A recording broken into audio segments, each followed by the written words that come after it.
बिस्मिल्लाहिर्रहमानिर्रहीम। अस्सलामु अलैकुम। Islamic world and Islamic lifestyle के दोस्तों को खुशामदीद। आज मैं आपके साथ शेयर करूंगी अपने डेली के अज़कार, जिसने मेरी ज़िंदगी में एक बहुत مثبت तब्दीली पैदा की और मुझे एक बहुत अच्छा एहसास होता है कि एटलीस्ट मैं ज़्यादा नहीं तो अपनी ज़िंदगी को करामत बना रही हूँ, और मैं आपके साथ भी वो शेयर करूँगी ताकि आपकी ज़िंदगी में भी مثبت और खुशगवार तब्दीली आए, आपकी दुआएं भी कबूल हो, आपकी ज़िंदगी में वक्त में और रिस्क में बरकत हो। तो आगाज़ करते हैं अपनी वीडियो का। अपनी ज़िंदगी के एक नए दिन का आगाज़ तहज्जुद से करें। तहज्जुद के लिए उठना मुश्किल है।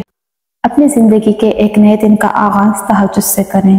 तहज्जुद के लिए उठना मुश्किल नहीं, बस तौफीक मांगे अल्लाह से और हिम्मत करें। नमाज से सिर्फ 10 मिनट पहले उठना शुरू में मुश्किल होगी, लेकिन जब आपको अल्लाह रब्बुल इज़्ज़त से बात करने की आदत हो जाएगी फिर कभी मुश्किल नहीं लगेगा। जो हाजत है, जो किले हैं, दिल को खोल कर रख दें बस। आप कुछ ही दिन में तब्दीलियाँ देखेंगे। इसके बाद फजर की तैयारी करें और थोड़ा सा ही कुरान की तिलावत कर लें। बेहतर होगा अगर सूरह यासीन पढ़ लें। अपनी रूटीन में लाज़मन सूरह बकरा और सूरह अल इमरान लाएं। क़यामत के रोज़ ये आप इनके साए तले होंगे। अब आप सोचेंगे इतनी लंबी सूरह कौन पढ़ सकेगा। मैं भी आपसे ये नहीं कह रही कि एक ही नशिस्त में बैठकर पढ़ें। रोज़ाना खुद पर लाजिम कर लें कि मैं 10 मिनट तो एटलीस्ट निकालूंगी कि 1 या 2 रुकू पढ़ सकूं। सुबह के अज़कार लाजमी पढ़ें, यह आपकी शाम तक हिफाजत करेंगे। फिर आप अपने रूटीन के काम निपटाएं। उठ ही गए हैं तो 2 रकात या 4 रकात सलात दुहा पढ़ लें। अल्लाह रब्बुल इज़्ज़त आपके दिन के सारे मामलात संभाल लेंगे। फिर आप रूटीन के काम कर लें। ज़ोहर की नमाज के बाद लाजम कर लें, खुद पर फिक्स कर लें अपने लिए कि हाफ एन आवर में कुरान को दूंगी, चाहे आप उसमें नाज़रा पढ़ें, और अगर आपके पास बिल्कुल भी टाइम ना हो तो खड़े खड़े 10 लाइन्स ही पढ़ लें, लेकिन ये आप अपनी रूटीन में शामिल कर लें और फिर आप अपनी बरकत देखेंगे। असर की नमाज पढ़ लें और कुछ जिक्र कर लें। चलते फिरते और शाम के अज़कार भी पढ़ लें। जो आपको आसान लगे, हो सके तो दुरूद पाक की आदत डालें। जैसे जैसे आदत आती जाएंगी, शुरू में दुरूद मुश्किल लगता है, लेकिन वो जब आदत हो जाती है तो फिर पढ़ना मुश्किल नहीं लगता। अब अगर आप किचन में हैं तो फिक्स कर लें कि कुकिंग करते वक्त मैं ये जिक्र करूँगी, डिश वॉशिंग करते वक्त ये जिक्र करूँगी। आपको ओवर थिंकिंग भी नहीं होगी, क्योंकि हम अक्सर काम करते हुए बहुत सारी बातें सोचते हैं, तो इससे ये होता है कि हमें ज़हनी तनाव का शिकार हो जाते हैं और हमें स्ट्रेस और एंजाइटीज़ की प्रॉब्लम्स स्टार्ट हो जाती हैं।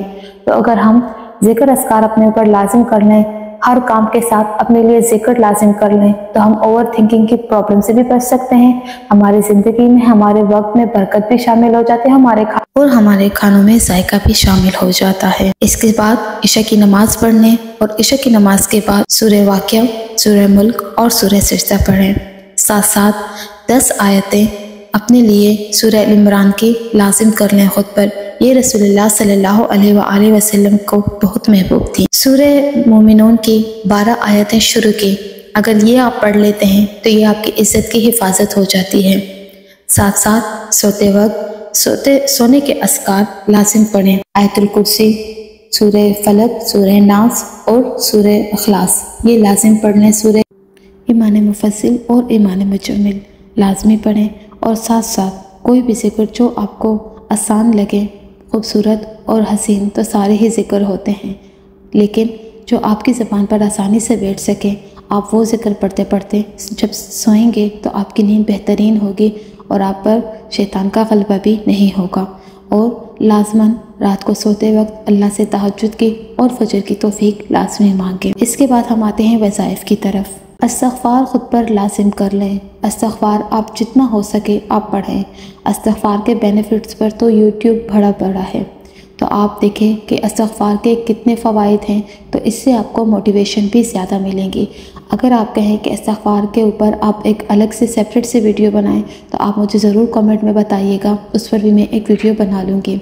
इसके साथ साथ आप ला हौला वला कुव्वता बिस्मिल्लाहि निअमल वकील 100 टाइम, और इसके साथ साथ ला हौला वला कुव्वता इल्ला बिल्लाहिल अलियुल अज़ीम ये आप 100 टाइम तो लाजमी पढ़ें। इसके साथ अगर हो सके तो आप इससे ज़्यादा भी पढ़ सकते हैं। दुरूद जितना हो सके पढ़ें, बस अपने दिल और ज़बान को अल्लाह की याद से गाफिल मत रखें। مصنون دعاؤں کا اہتمام لازمی کریں۔ گھر سے باہر نکلتے وقت، ٹوائلٹ وغیرہ جاتے وقت ہر کام شروع کرنے سے پہلے بسم اللہ، اور جو نعمت جو آپ گھر میں دیکھیں اور لگے کہ آپ کی زندگی آسان ہو گئی ہے تو الحمدللہ کہیں۔ آپ دیکھیں گے کہ آپ کی زندگی میں کیسے معجزے رونما ہوتے ہیں۔ یہ روٹین آپ کو شاید مشکل لگے، لیکن اگر آپ ایک دفعہ عادت ڈال دیں اور کوشش کریں تو آپ کو بالکل بھی مشکل نہیں لگے گی۔ آخرت میں آپ ہر بات کی جواب دہی ہونی ہے۔ یہ عمل کرنے کا وقت ہے، اسے ضائع مت کریں۔ اپنی زندگی کو کارآمد بنائیں تاکہ کل کے پچھتاوے سے آپ محفوظ رہ سکیں۔ اپنی زندگی کو ضائع مت کریں۔ ہم اپنے اعمال کے بنیاد پر تو نہیں بخشے جائیں گے، اللہ کی رحمت اور احسان ہی ہوگا کہ ہماری یہ ٹوٹی پھوٹی عبادتیں قبول فرمائیں۔ بس آپ نے یہ یاد رکھنا ہے کہ آپ نے غافلین میں سے نہیں ہونا، باقی اللہ ہماری یہ عبادتیں قبول فرمائیں۔ ویڈیو پسند آئے تو لائک اور سبسکرائب ضرور کیجیے گا، اور کامنٹ کر کے اپنی محبت کا اظہار ضرور کریں۔